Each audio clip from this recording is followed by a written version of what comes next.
Okay, so let's start. I'm going to say a couple of minutes introduction. But first of all, welcome everyone. Thank you so much for joining us. I'm William Bloom, and this Compassion Dialogue is with Rupert Sheldrake. Welcome, Rupert. Thank you for being with us. Before properly introducing you, Rupert, a few words about this series of dialogues. It's hosted by the Spiritual Companions Trust. It's a UK educational charity, and we develop resources for people who are spiritual but not necessarily religious. In all these dialogues, our purpose is to explore what influences, motivates, and inspires influential spiritual authors, teachers, and activists, and hopefully inspire you too. More love, more compassion, more consciousness. Coming up in a couple of weeks in this series, I'll be talking with Lynn Sedgmore. Now, you may not have heard of her, but she is deeply interesting. Lynn is from a working class background, but she developed her career to become the principal of Guildford College, then Dean of Croydon Business School, and then Chief Executive of the National Centre for Excellence in Leadership. She then left her mainstream career, moved out to Glastonbury, and is trained in goddess spirituality. That's a huge shift from that mainstream career into the counterculture around Glastonbury. And she has some really interesting insights into how goddess and female culture can be integrated into hardcore mainstream leadership. Don't miss it. And now to properly introduce Rupert. A formal introduction, Rupert, would talk about your prestigious mainstream background, Cambridge, Royal Society, your development of the theory of the morphic field, and your methodologically rigorous experiments that challenge a materialistic science and worldview. And of course, your many books. I don't know which ones to name. Presence of the Past, The Sense of Being Stared At, Science and Spiritual Practices, 7 Experiments That Could Change the World, Physics of Angels with Matthew Fox, and so on. But I want to give you a different kind of stroke and compliment. And I think a lot of people watching this when listening to it will also feel the same way that I do. So the main thing I want to say, Rupert, before we talk, is that I think you've been heroically helpful in creating a cultural space where people can feel safe to explore the intersection of spirituality, mysticism, metaphysics with the rigor of mainstream science.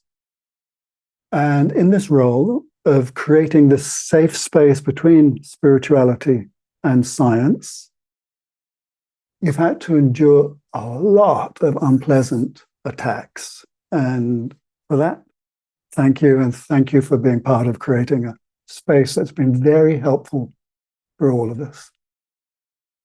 So, Rupert, what I'd love to hear, first of all, because before we come to your ideas, is your background and what motivates you. Would you tell us something about what your childhood was like?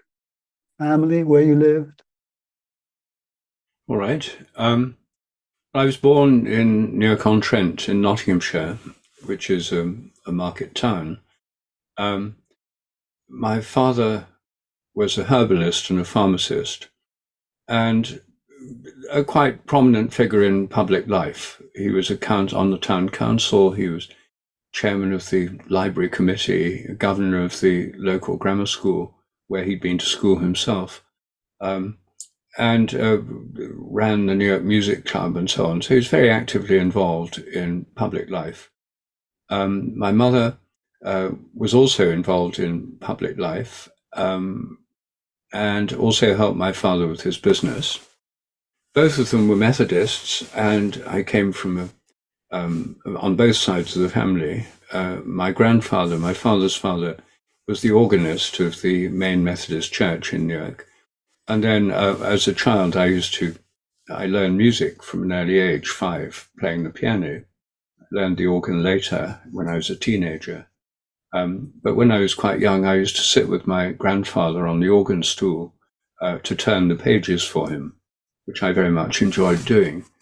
And then my father's brother, took over as organist. So I come from a long line of organists and musicians, and they were also choir masters.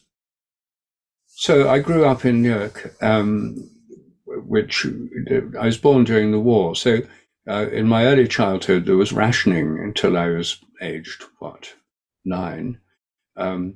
And so there were very few luxuries. We had one room in the house that was heated with a coal fire, and no other rooms were heated. So, I mean, this was normal at the time. We didn't have a car. We only had bicycles because you couldn't get cars during the war. So it was fairly simple and local life. I kept lots of pets. I enjoyed being in the garden. We had a kind of secret garden, which I loved going to, a few minutes walk from our home, a walled garden with an orchard.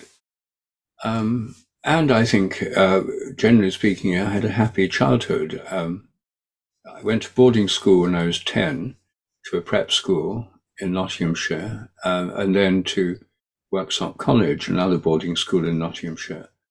And when I was there, I studied science, got a scholarship to Cambridge. So much of my childhood was in Nottinghamshire, in fairly obscure places, with a fairly low profile environment. But for me, it was a very nurturing and generally happy environment. So let me ask you a question, because I'm always very interested in the experience that people have at boarding school. Because you're a happy childhood, lots of animals, the walled garden, and then off to all boys boarding school. How was that for you? Because quite often that's a kind of very wounding experience for people. Well, I mean, obviously it was a big shock at first. I wasn't used to sleeping in a dormitory with lots of other boys, and I had a brother, so I was used to being with, playing with boys. Well, I mean, it was a sort of shock, but I adapted. I mean, most people adapt to it. And, I just thought of it as normal. I didn't think it was sort of strange, weird, or after all the other boys in the boarding school were in the same situation as me. So it was rather austere, Spartan, corporal punishment. It's very old school. Did you get beaten ever? Oh, yes. What had you done to incur the wrath of the masters? Do you remember? Oh, well, I did several things. Once we had fagging too, and I was the fag for a particularly obnoxious prefect. I was studying chemistry, so I hit on this idea of generating hydrogen sulfide from ferrous sulfide and hydrochloric acid, and had a test tube, which I wanted to have this sort of stink bomb type stuff in his study, because I thought it'd be a kind of practical joke. But it wasn't giving off the hydrogen sulfide very much, so I propped it up against the radiator and went off to the tuck shop. When I got back, there were billowing clouds of these fumes all down the corridor, and the prefect sort of holding it at arm's length to try and flush it down the lavatory. And of course, he and everybody else instantly knew who must have done this. So that was 6 of the best. So I think other infractions were, and they were mostly kind of breaking rules of various kinds. I was fairly rebellious when I was a child at school. Because according to some of the biographies, you then, when everybody else was being confirmed, into the Church of England, you refused. Yes, I was. I had had a housemaster who was quite intellectually adventurous, and he was a biologist. He taught me biology. And what I learned from my science teachers was basically scientific materialism, the orthodoxy of science, which is atheistic. And so I got the impression that to be a scientist, you have to be an atheist. That's certainly the culture at the time. I wanted to be a scientist, so I sort of bought into this atheistic worldview. And my housemaster wasn't actually a crude Dawkins type atheist. He was a much more interesting one. His point was to try and show that Christianity was actually no better than pre-Christian pagan religions, which we'd all been taught to denounce. He gave me parts of Sir James Fraser's book, The Golden Bough, to read, Robert Graves's book, The White Goddess. I was a bit older than 14 when I read those. But all of this led to, at quite an early age, to a kind of questioning of conventional religion. So, yes, I was quite rebellious. It was a school where the principal emphasis was on rugby and the combined cadet force. It was somewhat an anti-intellectual atmosphere. And so it wasn't the perfect school for me. But I had some good friends there and, survived, and mostly through humor. Yeah. What I'm taking from this, though, Rupert, is that you're either, as a young boy, adolescent, you're either thick-skinned or actually quite tough. And as you said, you were a little bit rebellious as well. And so what you then had to deal with later on in your career with the hostility of atheistic scientists was something that wouldn't have come as a shock to you because you were already quite tough and rebellious as a teenager. Yes. I mean, part of the ethos of the boarding schools, boys' boarding schools, when I was at school, was in fact to toughen people up. And it actually worked in my own case. I mean, for example, when we were on, it was compulsory to be in the combined cadet force, as Army cadet. And in the summer, we went on summer camps. We went to a former prisoner of war camp in Perthshire in Scotland. And it was quite tough. We were trained by people in the army. We had to wade through raging torrents of rivers, fix a rope and so on. So didn't get carried away. We had to do assault courses. And then one of the things they did was we were in groups of 3 and we were told we could take as much kit as we liked, but we had to carry it. And they then put us in an army lorry, drove with us in the back so we couldn't see where we were going, and then deposited us, this little group of 3 I was in, on a remote road in the Highlands in the rain. And we had to get back to the camp, and it was quite a long way. And we had to work out where we were from a map. We had to find places to sleep at night. No one would be allowed to do that today. It would violate almost every health and safety regulation. And the only place you'd be allowed to do this is in a TV reality show. Yes, exactly, with people from TV watching you all the time. Well, there was no one watching us, and we could have got hopelessly lost. And it was called an initiative test. And actually, it was a real test of initiative. And it was like a kind of rite of passage, some of the things we did in the cadet force, as part of army training. And actually, I appreciate it. I think it was really did help one to become more resilient. Yeah, well, to show what a hippie I am, I also went to a private school, but I didn't board. But I hold the honor of being the only platoon leader in the combined cadet force to lose his platoon in Richmond Park. really slightly pathetic, not quite as honourable a story as yours. But what's interesting for me is your image as a quite careful scientist with this Christian Anglican stuff going on in the background as well, and theological discussions, belies the fact that you're actually quite a tough creature. Well, I don't know. I mean, there's different degrees of toughness. I wouldn't do too well in some extreme physical ordeals, I suppose. But no, we were. I think this really was one of the benefits of the education that I received. And when I was at school, we were being trained to run the empire, basically, and most people I was at school with did actually go into the army, or some became district commissioners in Africa and that sort of thing.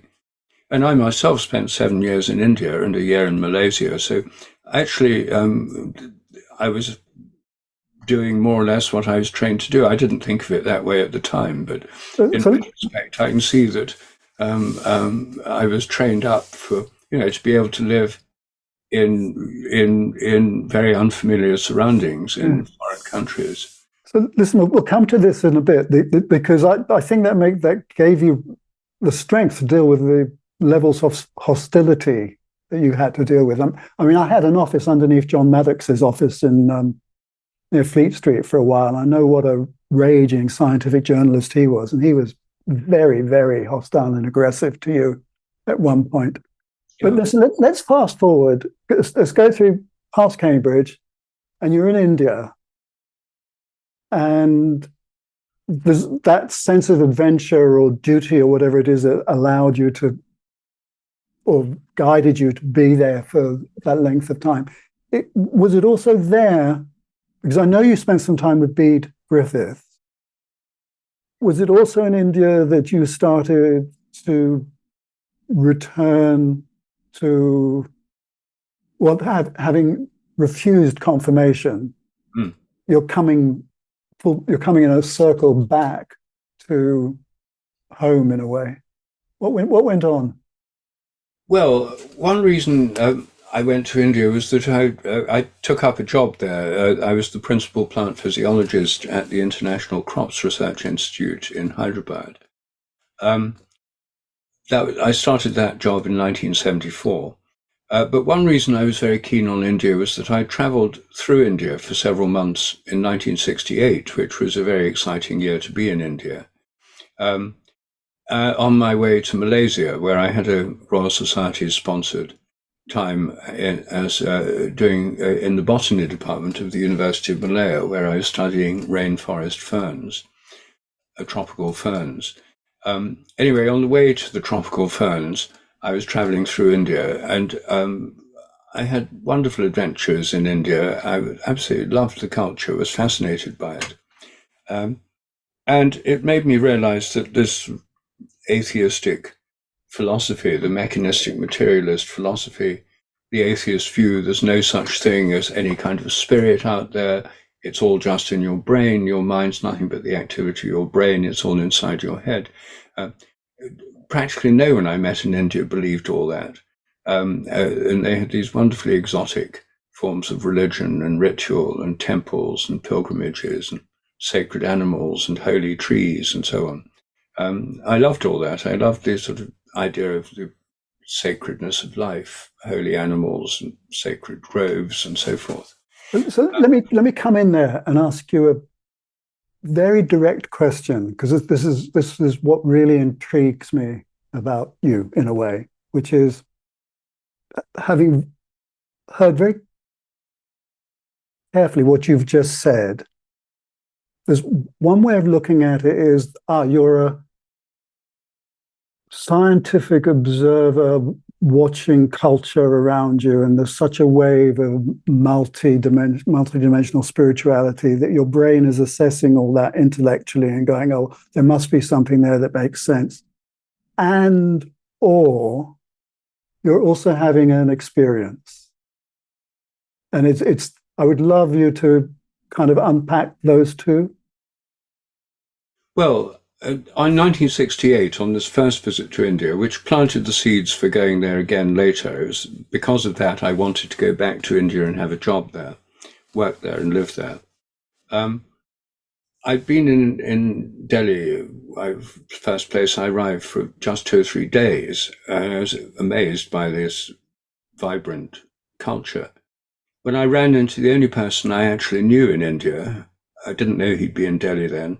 It was a friend of mine from Cambridge who was an anthropologist working in a remote village in the Himalayas. And he said, I'm going back to my village tomorrow. Would you like to come? So I said, yes. So I went with him, and I was plunged right into the heart of rural India within a few days of arriving. We had to walk several hours from the roadhead. We had to take the train and then a bus and then walk, and the village was off the grid. There was no electricity, no TV, no radio. It was very traditional. He spoke the local language. And I was fascinated by being there. And one day we went for a walk along a little river, a Himalayan mountain stream, and beside it there was a cave. In the cave was this orange-clad figure. So I said, who's that? And he said, oh, that's the local holy man, the sadhu. And the sadhu sort of waved to us, said, come along, and so he invited us to go and sit with him on the mouth of his cave. Then he produced this chillum, which I'd never seen before, this clay pipe. And he asked me if I'd like to try Shiva's holy plant, and I wasn't quite sure what this was, but he said it was a holy plant. He did an invocation to Shiva. I thought it might be cannabis, and indeed it was. I hadn't had cannabis before. And so I smoked. It was terribly strong, and it must have had other things mixed in. But anyway, the effect was that I felt this huge opening when I went out of the cave onto the grass and looked at the mountains, those snow-capped Himalayas that were around. And there was this tremendous sense of a divine presence, so just a presence of a consciousness vastly greater than anything I'd experienced or anticipated or known about. And it was a kind of mystical experience for me. And it was a wonderful way of entering India because it meant that from then on, I saw India through this completely different lens through this intense experience of connection and presence. And I felt hugely at home in India, which is why it became such a big part of my life. But this was my introduction. So it wasn't just observing and being intellectual, it was also the opening up of realms of experience that I'd never had before. And later I took up transcendental meditation and yoga when I got back to England, because I was very influenced by this Indian experience. So what you describe as an experience of the universality and the connection between everything and I'm not sure what word, I don't want to put any words in your mouth, but of a presence that's divine and wonderful and awesome and mysterious. Yeah. That is entwined from that point, that's entwined with your life right until now? Oh, yes, very definitely. And, when I was traveling through India, visiting great temples and then in Sri Lanka, I visited a Buddhist monastery and talked to a monk who explained to me about meditation. And I realized there were huge areas that I knew nothing about that were fascinating to do with consciousness, literally enlarging the view of the mind through experience. And when I went back to Cambridge after this year in Asia, which also included traveling in Laos and Cambodia, after Malaysia, that was before they were engulfed by the Vietnam War and all the terrible tragedies that unfolded there afterwards. Then I think around 1970, I had my first experience of LSD when I was in Cambridge. And this was even more mind-opening and transformative for me, and it completely changed my view of the nature of consciousness. It was a kind of near-death experience, death and rebirth type experience. And from then on, I was really very interested. And that's when I took up meditation and yoga. And I started reading about Indian philosophy. I was carrying on doing my scientific research in the biochemistry department. I was teaching.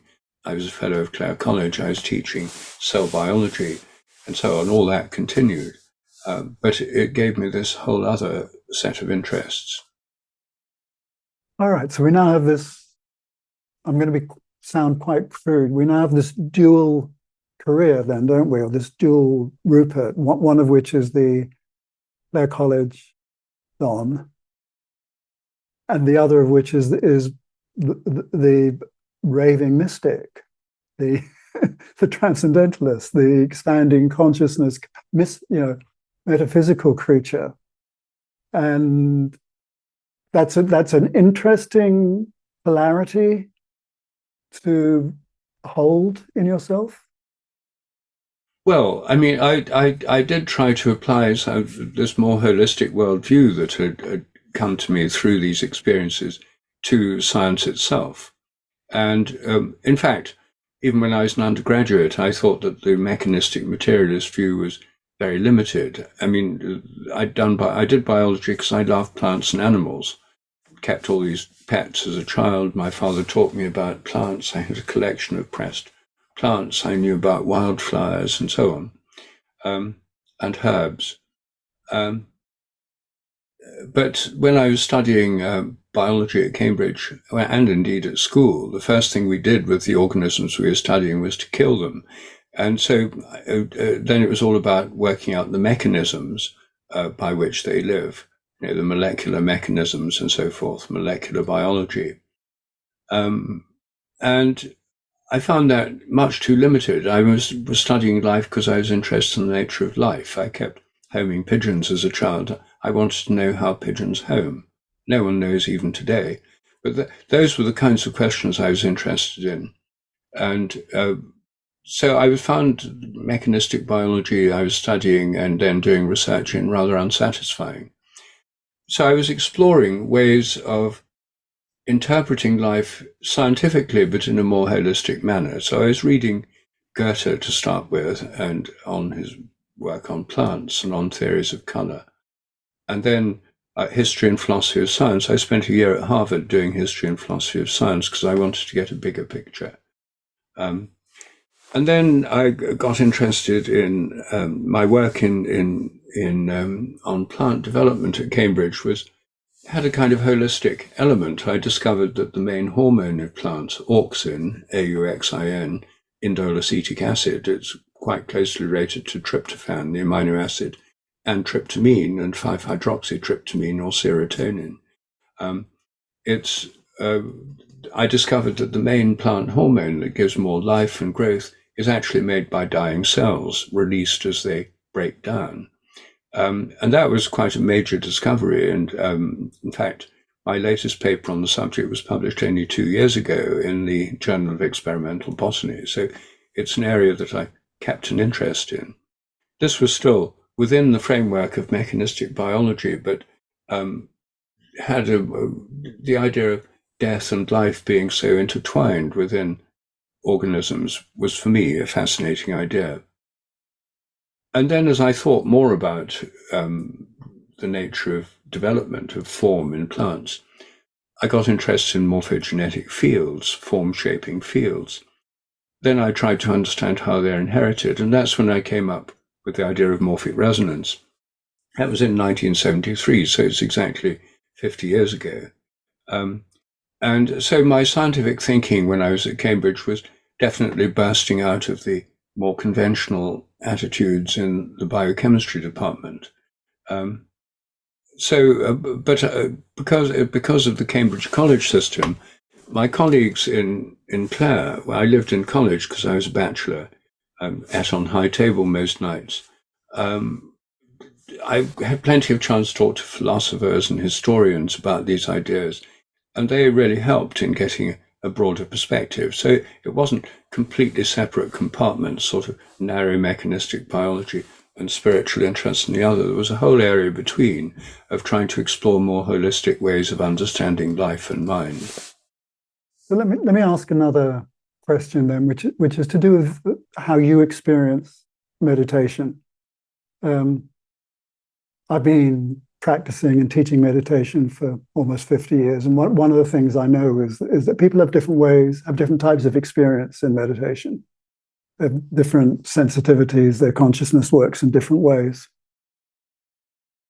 Those folk who have a more, what I would call more psychic sensibility, in their meditations, they are aware of experientially, sensually, kinesthetically, not just in consciousness, aware of a field of energy that connects everything. And they would be aware of the field of energy around a plant and aware of its relationship with the energies of other plants. And that might be interpreted as nature spirits, for example. So what I'm curious about is whether your research as a mainstream botanist was also being informed by insights that were coming in meditation. I can't remember how many of the insights when I was in Cambridge came to me in meditation. But certainly when I was living in Father Bede's ashram and writing my book, my first book, A New Science of Life, about morphic resonance, we had an hour in the morning and an hour in the evening. I was meditating on the bank of the sacred river Corvery, outdoors under a tree. And although I was concentrating on my mantra and stuff, then flashes of ideas and would come to me in the meditation. It was like being open to new ideas, fresh insights. If I was stuck in my writing and didn't know quite how to finish a chapter, suddenly the idea would come to me. I wasn't meditating in order for that to happen. In fact, that's not the point, as I understood it, of meditation. But nevertheless, these things did happen while I was meditating, and they still do. I get, flashes of insight as well as lots of distracting thoughts. Do you also, because I really want to explore how the two aspects of yourself integrate. In your silent practice, in your meditation, do you have a sense of the divine presence? In the emptiness? I'm more in the meditation. It's more, which I use a mantra. Now I use a Christian mantra. It's more trying to just come back to the mantra, and sometimes I definitely have a sense of the divine presence. But I would say that in my own private practice, in the mornings I meditate, in the evenings I pray. I'd say I probably have more sense of divine presence when I'm praying, because after all, prayer involves an invocation of the divine. I mean, all prayers begin with an invocation, like Our Father who art in heaven, or Hail Mary, full of grace. So you start with an invocation of a divine or a saintly being. So I feel a stronger sense of divine presence, really, in prayer than in meditation, because prayer is more about that. Meditation's, for me, more about just keep coming back to the mantra and allowing the thoughts to flow through and dissipate and so on. You have it also in music, playing, because you do still play organ? I still play the organ, but not as much the piano. I play the piano every day, and I play Bach almost every day. Yeah. And yes, I certainly get this feeling of kind of transcendent presence through music, especially Bach. And particularly the main live music I go to is I love going to choral evensong in cathedrals and Westminster Abbey. And there's this, this sublimely beautiful music echoing around these sacred spaces. I find that immensely moving and opening, and I definitely feel a divine presence in holy buildings like cathedrals, especially when there's music as well. So when I was in my 20s and 30s and first started reading you and being aware of your work, I was coming from an explicit psychic metaphysical perspective. So and I think this is going to bring, this is a question that a lot of people will be interested in. It's in reading about morphic resonance and the morphic field, from my experience on LSD and in meditation and other circumstances, I was going, yay, Rupert is describing in a completely different language now there are all kinds of words for it: etheric, pranic, God's presence, Holy Ghost.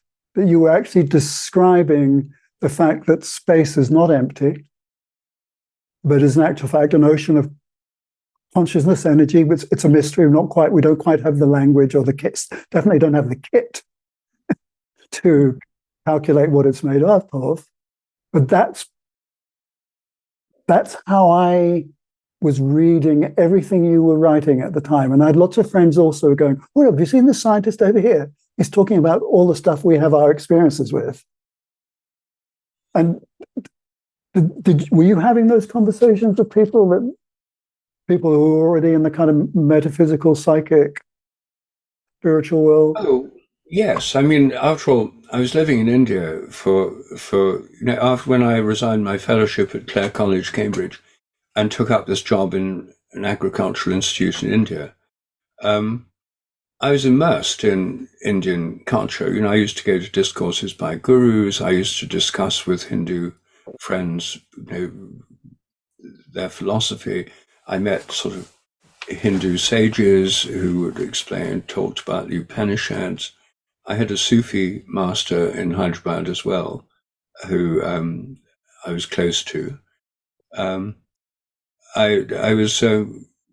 wrote my book, A New Science of Life, my first book about morphic resonance, living in the ashram of Father Bede Griffiths on the bank of the sacred river. And I discussed it with Father Bede, who was very, very well grounded in Hindu philosophy, gave discourses on the Upanishads as well as on St. Thomas Aquinas and Christian philosophy. And he introduced me to the mystical tradition in Christian and Western philosophy, which I didn't know much about before. So yes, I was very immersed in that world. I also used the Theosophical Society library in Madras when I needed a library. That was the nearest library to where I was living in this ashram in Tamil Nadu. And when I was at the Theosophical Society, I used to go to talks and lectures and so on. So, yes. But in my book, I deliberately kept the book purely scientific because my aim in that book and in my other books on science is to try and open up what's happening within the sciences. And I realized that talking about mystical philosophy would be counterproductive, so I just stuck to the actual science. And although the idea of morphic resonance, memory and nature, has a lot in common with Hindu ideas on karma or even theosophical ideas on the Akashic records, I didn't put these in my book because I thought they'd just be like press buttons for people that would harm the what I was trying to do, which was make a scientific argument on scientific terms for a broader kind of science. And that's what I'm still trying to do, really. Still trying to do, really. See, in the 60s and 70s, it felt like you were, and I'm thinking also of Fritjof Capra and other people in similar parallel fields. There was a kind of the worldview, what was shifting, that there was an increasing acceptance that there was a mysterious element to consciousness and life that we needed to be exploring in a way that wasn't purely materialistic.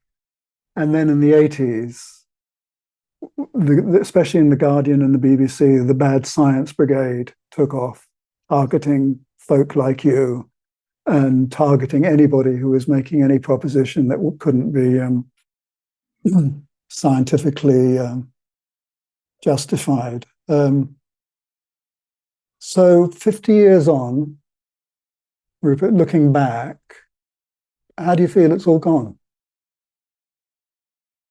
I think that the narrow dogmatic materialism that was totally predominant when I was an undergraduate and working in Cambridge is definitely softening at the edges. I mean, in all sorts of ways, partly through, in physics, the Big Bang theory, the evolutionary cosmology gives us a grand evolutionary picture of the universe. That only became orthodox in physics in 1966. And this gives a much bigger sweep of thinking. It's also clear that physics, the picture of physics, is extremely incomplete. The fact that, according to modern cosmology, 95% of the universe is made up of dark matter and dark energy, of which we know nothing, shows that our actual science, where we do know something, is based on only about 5% of reality. Now, that's an astonishing admission of science. It used to be this hard-nosed, hardcore materialism, science knows practically everything kind of attitude. Whereas the official view in physics is there's 95% of reality we hardly know anything about at all. Then in biology, the sort of Dawkins-type selfish gene neo-Darwinism has given way to the extended evolutionary synthesis with epigenetic inheritance, the inheritance of acquired characters, the inheritance of culture being part of it, and so on. A much broader view of evolution, much more attractive view. Consciousness studies has opened up a whole area of science to studying the nature of altered states of consciousness, near-death experiences, lucid dreaming, psychedelic experience, and so forth. So in all these areas, there's been a tremendous opening up. And also, I think the ecological crisis has made many people realize that our attitude to the environment, which used to be one of just pure and simple dominate it and make as much profit as possible and so forth, the Gaia hypothesis has helped to make almost everyone realize that we live on a planet where everything's interlinked and interconnected.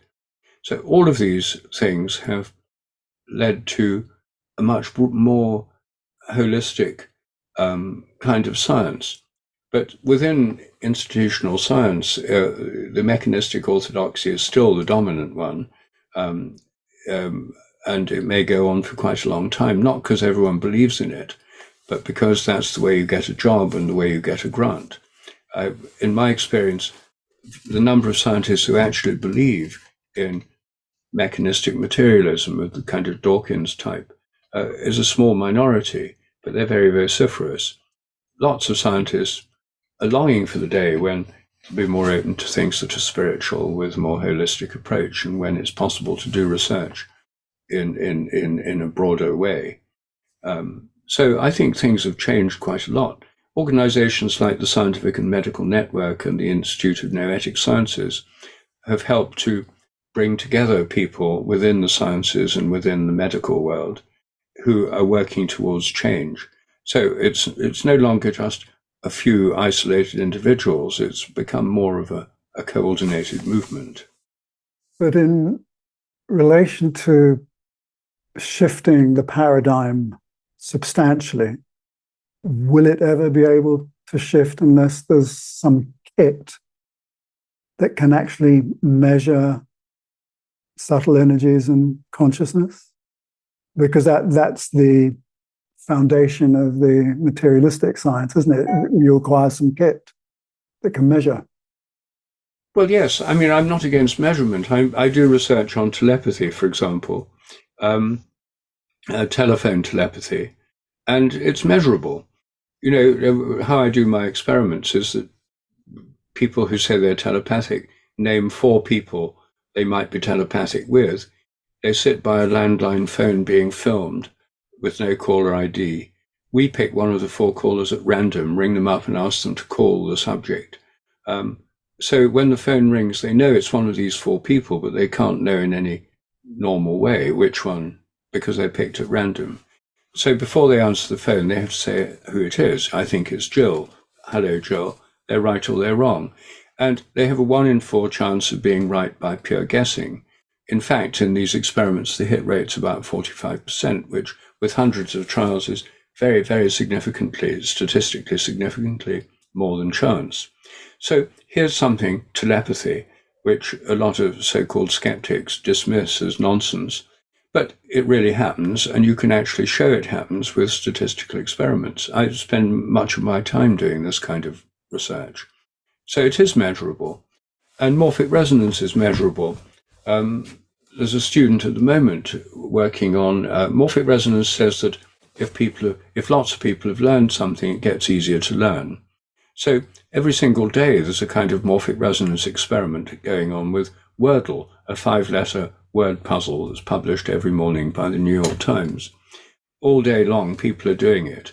And my prediction is it should be easier to do Wordle in the evening than it is in the morning. And this is repeated every day, so you could replicate this.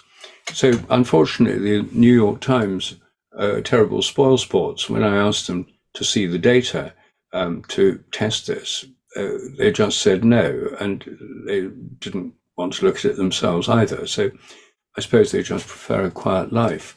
But there's now a student who's recruiting people to do it at different times of day and build up a whole database of to see whether this is true. Well, their morphic resonance is testable. Either people will learn it quicker or they won't. And you can do statistical analysis. A lot of scientific research is statistical, using standard statistical methods. All these things can actually be tested. And with spiritual practices like meditation, although the sense of connection is something you'd have to rely on somebody telling you about, as you know, you can measure blood pressure, sort of stress hormone levels in the blood, brain waves and stuff. All these things change. Spiritual practices, as I show in my book, Science and Spiritual Practices, have measurable effects. And generally speaking, people who have religious or spiritual practices are happier, healthier, and live longer than those that don't. This is, again, measurable, and it's been measured, and there's thousands of papers about this now. When you were talking about the knowing who's going to phone you, the name that came out of your mouth was Jill, who's your wife. Do you know when Jill is going to phone you? The phone rings. Well, no, I don't very much. No. It was partly because I don't have a mobile phone. I don't like phones. No. So my whole life is actually avoiding phone calls. I mean, I don't. I do have a landline, but I discourage people ringing me. So I don't actually with Jill. I'm not terribly psychic myself. When I've done my own experiments with my research assistant, Pam Smart, then we both score above chance, but we're not kind of in the top flight of psychics. I mean, I'm moderately psychic. So listen, you and put this politely, you're in the last decades of your life. Where's your focus now? Is it on spiritual practice, music, research, teaching, waving the flag for a shift in culture? Where's your heart? Where's your heart at now? Well, I mainly do research at the moment. I'm not writing any more books. I think I've written enough books. And in terms of reaching people, YouTube is a more effective method for me. So I have a YouTube channel. I do a lot of YouTubes and talks and dialogues. So that's part of my effort. I give talks. I give as few as possible now because they take up a lot of time. And but I prioritize students. So I give talks in some schools to the sixth form, most recently at Eton, and to student societies. I'm giving one next week to the Sussex University Psychedelic Research Society. It's a student society in Sussex University. But my main day-to-day work is research, and I've published about 6 papers in peer-reviewed journals just in the last year. It's probably the most productive year of my whole life so far. Well done. The last one was on end-of-life experiences in dogs and cats, because they show many of the same phenomena that humans do when they're dying, including something as analogous to terminal lucidity, a kind of clarity if they've been confused before, there's a sort of surge of energy and clarity. I have another paper that's just come out on the sense of being stared at being directional, where I've studied about 1,000 different case studies and found that it's almost always the case that when people feel they're being stared at, they don't just look around vaguely feeling uneasy. They usually turn straight round and look straight at the person looking at them. And this happens with animals too. Animals turn and look at a person, or you can be, if an animal looks at you, you can turn and find there's an animal looking at you. So that's called directional scoposthesia, that paper. I've got another one coming out shortly on experiments I've done to find out if people can tell when they're being listened to. They can certainly tell when they're being stared at, but I wanted to know if people could tell when they're being listened to on the telephone. So I had an automated app for testing this. And the answer is that people don't seem to be able to tell when they're being listened to. I thought they would. This was a surprise to me, but the results are quite clear. Then I have another paper coming out soon on after-death contacts with animals. When people die, very often people see them, feel them, smell them, feel them after they've died. The same kind of thing happens with beloved dogs and cats. People feel the cat jump up onto the bed, even though it's been dead for a week or something. Where are these papers being published? And can we find them on your website? Yeah, they're all on my website. The listening test and the after-death contacts ones are still in the press. They're coming out soon. But the end-of-life experiences with animals, the directional scoposthesia, another paper fairly recently called Is the Sun Conscious? Exploring Panpsychism and the Consciousness of the Sun, that's in the Journal of Consciousness Studies. The two of the others are in the Journal of Scientific Exploration. There's a variety of journals. I wrote a paper on cellular senescence following up some work I did at Cambridge. That was a couple of years ago. That's in the Proceedings of the Royal Society. So these are in mainstream scientific journals. And all of them I have to go through the peer review process, and which is in some ways tedious because you have to deal with nitpicking anonymous critics. But on the other hand, all of the papers all my papers have been peer reviewed, and I think all of them have benefited from it because, they've become better and stronger as a result of these criticisms. So changing vibe, changing topic, but not changing it that much. As you approach the last decades of your life, what's your own personal take on death, both in terms of what you think happens and how you're preparing for it? I'm very conscious of my age. I'm 81. So I'm very conscious that, death gets nearer. And part of my regular practice as an Anglican is I pray every day. When I'm praying, I start my prayers with the Lord's Prayer, and then I say the Hail Mary. And the bottom line of the Hail Mary is, pray for us sinners now and at the hour of our death. So every day I ask the Blessed Virgin Mary, the Mother of God, to pray for me at the hour of the death. So like a kind of guide or midwife of the dying process. So you could say that's a kind of preparation. I think that when we die, we probably go on dreaming, but we can't wake up anymore. So my own way of thinking about it is that, we're all used to having another body. Every time we dream, we have a body in our dreams, a dream body that can walk around, talk to people, see things, sometimes fly, and so on. So we're all used to, ever since we were, even probably before we were born, because unborn babies seem to dream. All our life, we've had another life in a dream world with a dream body. And then we wake up. But after we're dead, we can't wake up anymore. So I think we're trapped, as it were, in the dream world. And that can be how it is, would depend on the kind of person you are, your memories, your fears, your desires, your spiritual beliefs, your spiritual helpers. and so on. So, and I think psychedelic experiences are really a kind of dream world, supercharged dream world type experiences. And many people on psychedelics encounter entities or beings which seem to be autonomous, ancestors, spirits, saints, perhaps demons. And I think that that's another way of tasting what life after death may be like. And in the Tibetan tradition, there's the idea of the bardo, an intermediate realm. And as you know, the reason some Tibetan monks do dream yoga, they practice lucid dreaming, is because they think they can navigate more easily in the bardo if they know how to control their dreams or be aware of what's happening.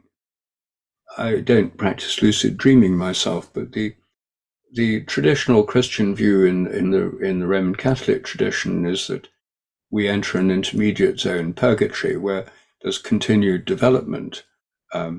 We're still perhaps to some degree in contact with the living.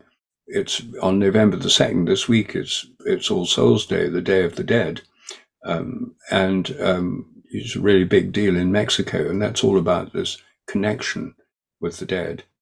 So I think that I'd be in some kind of realm of that kind. And since I'm a Christian, I think one of the great points of Christianity, the doctrine of Jesus going beyond death, is that the spirit of Jesus is in that realm, and that if after death I call on Jesus for help as I do while I'm alive, that I'll receive help from Jesus, the saints, the angels, and other spirit beings, which I think inhabit that realm. So the Hindu and early more Gnostic teachings of reincarnation don't appeal to you? Not really. I mean, the thing about having lived in India among Hindus who do believe in reincarnation, take it for granted. It's very different from reincarnation enthusiasts I meet here in Britain, who think it's a very good thing, reincarnation, and they want to really keen on the idea. In India, people take it for granted, but they're not keen on the idea. The whole point of the Hindu doctrines is that being reincarnated, you've just got to do everything all over again, you know, the veil of tears repeated and samsara and stuff. Most of them don't want to be reincarnated. You know, it's a bad thing to be reincarnated, which is the point of a lot of Hindu spiritual practice, is to have a kind of vertical takeoff. So you can just escape from the bonds of karma and reincarnation and go into a kind of a vertical takeoff into a spiritual realm. If you fail, then you'll get reincarnated and you'll have to go through all the problems of childhood, again, adolescence, GCSEs. You know, not a terribly attractive prospect for a lot of people, including me. So I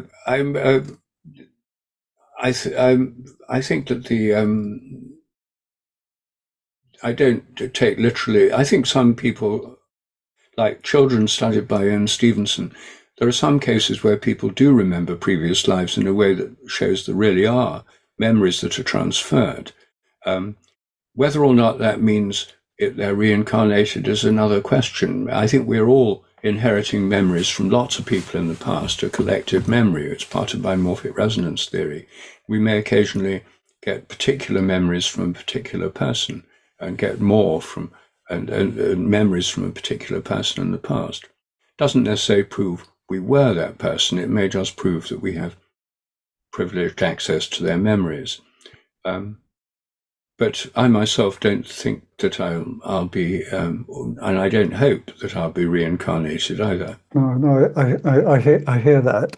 So here's a final question. It relates to resonance and the morphic field and the state of the planet as a whole.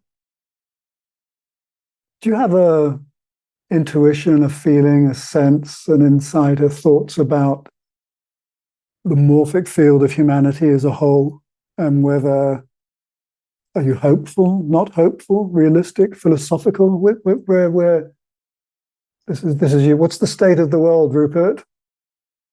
Well, I mean, obviously, there's all sorts of terrible messes, wars coming to the fore again, conflicts of every kind, a breakdown of the economic system we've grown used to, environmental crisis, nuclear threat, etc. Pandemics. You could break down of social of society, all the bonds that hold families and social groups together, fraying and dissolving into kind of individualism. Um, all of these are obviously massive problems. Um, I mean, there are hopeful things as well, of course. But I'm hopeful. It's different perhaps from being optimistic. Optimistic means you believe things will get better. I'm not sure I do believe they'll get better, but I hope they'll get better. And hope is empowering. If one hopes that things can be better, one does things that could help make them better. And the opposite of hope is despair. In French, it's literally the opposite. Désespoir.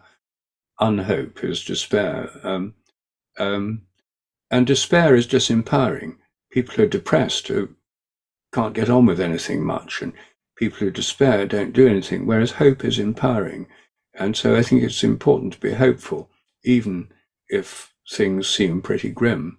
And after all, on a day-by-day basis, most of us are leading incredibly privileged lives. I mean, we've got enough food, enough heating, enough clothes.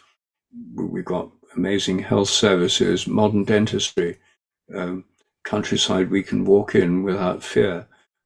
We're unbelievably fortunate in all sorts of ways. So I think counting one's blessings and being hopeful are really important. And if enough people are hopeful and do something about it, then things could and probably will get better in some ways, at least. So is there a logic in saying then that if you are hopeful as opposed to despairing, there's a vibration through the morphic field that has a benevolence to it that is in itself useful? Well, I wouldn't put it quite in those terms, but I Okay. think being hopeful means one has a more positive attitude to things one can do. One thinks of constructive things to do. Um, One works with other people in a more constructive way. Um, and I suppose that a hopeful attitude is contagious, perhaps by morphic resonance, just as despair can be contagious. If you're with somebody who's really in a dark depression with despair and who's negative about everything, it's a depressing experience to be with such a person because it rubs off. And if you're with somebody who's hopeful and energetic and trying to do, something good for themselves and for others, then that rubs off too. It usually makes you feel more active and hopeful yourself. Okay, so we come to the end of our time together. I'm hugely grateful. It's 8:34. I know you're cooking a meal for friends in the house. Yes. But before you go off, oh great chef, do you have any final thoughts, words of wisdom, anything you'd like to say? Or presumably everybody can find all the documents and books on your website. Yes, yes. I mean, my website, sheldrake.org, has all my books listed and descriptions of them, has links to my YouTube channel and to my podcast channel, which is called Navigating Consciousness. Um, and all my scientific papers are there in full text. I mean, there's a huge amount of material on my website, so anyone who's interested can find out more there. Okay. Well, I don't know. I don't go in for sort of final words of wisdom kind of thing, but I suppose the main thing is to wish everyone well and hope that others can be hopeful, because I think that's the attitude that will actually help us. It helps us to be hopeful. It's not one doesn't do it for selfish reasons, but it does actually have a benefit, and it just makes life fuller, more positive, and hopefully will help others and help the world. Yeah. Rupert, thank you. Now, I'm going to do a Zoom thing here. I'm going to remove the spotlight from you and from me.